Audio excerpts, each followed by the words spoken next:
ప్రతి నెల 1వ తేదీ ఈ రాష్ట్రంలో ఒక పండుగ వాతావరణంలో జరుగుతుంది.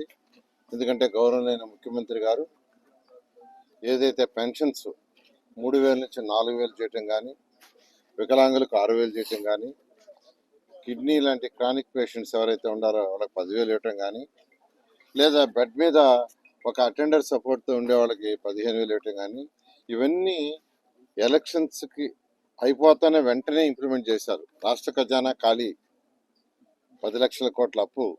అయినా ఎలక్షన్స్కి ముందు ఎన్డీఏ కూటమి మాట ఇచ్చింది, మాట తప్పకూడదని చేయటం.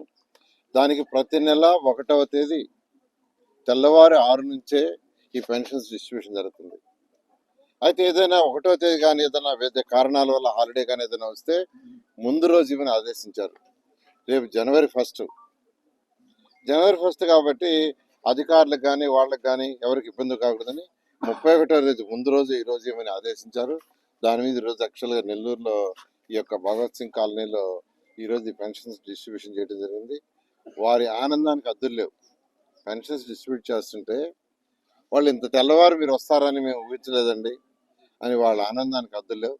ఈ విధంగా ఈ రాష్ట్రంలో గత ప్రభుత్వం చేసిన అనేక అవకతవకల వల్ల ఖజానా ఖాళీ అయి అప్పుల పాలైన ఈరోజు గవర్నర్ ముఖ్యమంత్రి గారు ఏదైతే ఎలక్షన్స్కి ముందు మేనిఫెస్టోలో పెట్టారో ఒక్కటి కూడా తూచా తప్పకుండా చేసుకుంటూ వస్తున్నారు.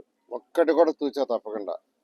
తల్లికి వందనం కింద 10,000 కోట్ల రూపాయలు ఒకే రోజు 68 లక్షల మంది పిల్లలకి వేశారు. 68 లక్షల మంది పిల్లలకి 10,000 కోట్ల రూపాయలు ఒకే రోజు యాక్చువల్గా తల్లికి వందనం కింద. అది మాట చెప్పాం, మాట తప్పకూడదని. అదేవిధంగా మహిళలకి ఆగస్టు 15వ తేదీ ఉచిత బస్సు ప్రయాణం. ఎలక్షన్స్ ముందు ఏదైతే చెప్పారో తూచా తప్పకుండా దాన్ని ఇంప్లిమెంట్ చేయడం జరిగింది. అదేవిధంగా దీపం పథకం కింద మహిళలకి 3 గ్యాస్ సిలిండర్లు ఉచితంగా ఇవ్వటం. ఏదైతే మాట చెప్పాం ఎలక్షన్ ముందు మాట తప్పకూడదని. అన్నా క్యాంటీన్లు 204 అన్నా క్యాంటీన్స్ని 2014-19లో స్టార్ట్ చేస్తే గత ప్రభుత్వం మూసేసింది. ఎందుకు మూసేసిందో తెలీదు. కేవలం 5 రూపాయలకు చక్కగా రోజు ఈ రాష్ట్రంలో 2,25,000 మంది భోంచేస్తుంటే అలాంటి అన్నా క్యాంటీన్ని దారుణంగా మూసేస్తుంది. అవన్నీ ఓపెన్ చేసాం.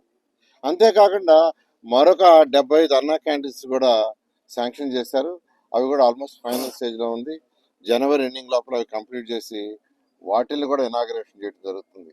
అదేవిధంగా మత్స్యకారులకు 20,000 ఏదైతే ఇస్తామని చెప్పామో మాట తప్పకుండా వాళ్ళకి ఇవ్వటం జరుగుతుంది. అదేవిధంగా ఆటో డ్రైవర్ సోదరులకి ఏదైతే 15,000 ఇస్తామన్నామో మాట తప్పకుండా ఈరోజు 15,000 ఇస్తున్నాం.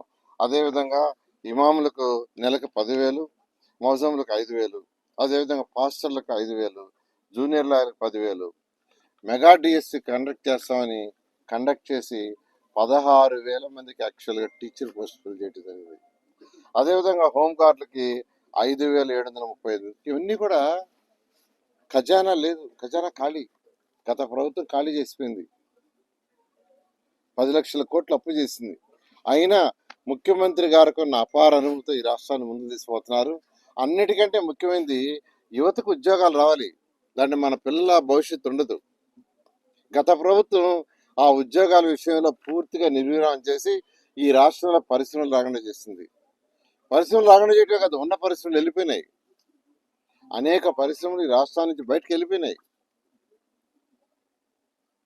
కానీ ఈ ప్రభుత్వం రాగానే అటు యువ నాయకుడు లోకేష్ కావచ్చు, గౌరవనీయ ముఖ్యమంత్రి గారు అనేక దేశ విదేశాలు తిరిగి అనేక ఇండస్ట్రీస్ని తీసుకొచ్చారు.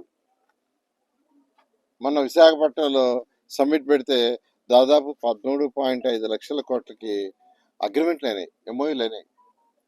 అవన్నీ పూర్తయితే 16 లక్షల మందికి ఉద్యోగాలు వస్తాయి. ఈ విధంగా గౌరవనీయ ముఖ్యమంత్రి గారు కానీ యువ నాయకుడు కానీ మన పిల్లల భవిష్యత్తును దృష్టిలో పెట్టుకుని ఈరోజు చేస్తున్నారు. అయితే ఇవన్నీ ఇండస్ట్రీస్ అనేది ఒక నెలలోనో 2 నెలలోనో 3 నెలలు పూర్తి కావండి. ఒక ఇండస్ట్రీ ఒక ప్రభుత్వం స్టార్ట్ చేస్తే కొన్ని 1 yearలో పూర్తవుతాయి, కొన్ని 2 years పడతాయి, కొన్ని 3 years పడతాయి, కొన్ని 3.5 years కూడా పడతాయి. గత ప్రభుత్వం 5 సంవత్సరాలు చేసినందువల్ల చేసిన నిర్వహణ వల్ల అనేక ఇండస్ట్రీస్ వెళ్ళిపోవటం, ఒక్క ఇండస్ట్రీ రాలా. ఈరోజు ఇండస్ట్రీస్ వస్తేనే, అందుకని ఈ యొక్క భగత్ సింగ్ కాలనీలో ఎంఎస్ఎంఈ 175 కాన్స్టిట్యున్సీలో 175 ఎంఎస్ఎంఈలు పెట్టాలంటే నేను ఈ భగత్ సింగ్ కాలనీలోనే ప్రపోజ్ చేశాను. కన్స్ట్రక్షన్ కూడా ఆల్మోస్ట్ స్ట్రక్చర్ అయిపోయింది. దాన్ని కూడా బహుశా మార్చ్ ఎండింగ్ లోపల ఫినిష్ చేస్తారు.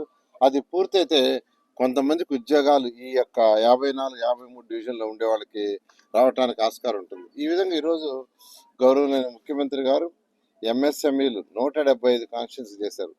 అవి చేయడం దేనికంటే ఉద్యోగాలు. ఈ విధంగా ఈరోజు ఈ రాష్ట్రంలో ప్రజా పరిపాలన జరుగుతుంది. కానీ కొంతమంది నాయకులు ఏం మాట్లాడతారో, ఎందుకు మాట్లాడతారో తెలియదు. 1400 మందికి ఇక్కడ పట్టాలు ఇస్తుంటే దాని మీద అబ్జెక్షన్ పెట్టారు. 1400 మందికి ఇస్తుంటే దాని మీద రకరకాల ట్రై చేశారు. దాని మీద డిఫరెంట్ కోర్టు కేసులు వాళ్ళు ప్రయత్నించారు. కానీ దాన్ని క్యాబినెట్లో పెట్టి అప్రూవ్ చేయడం జరిగింది.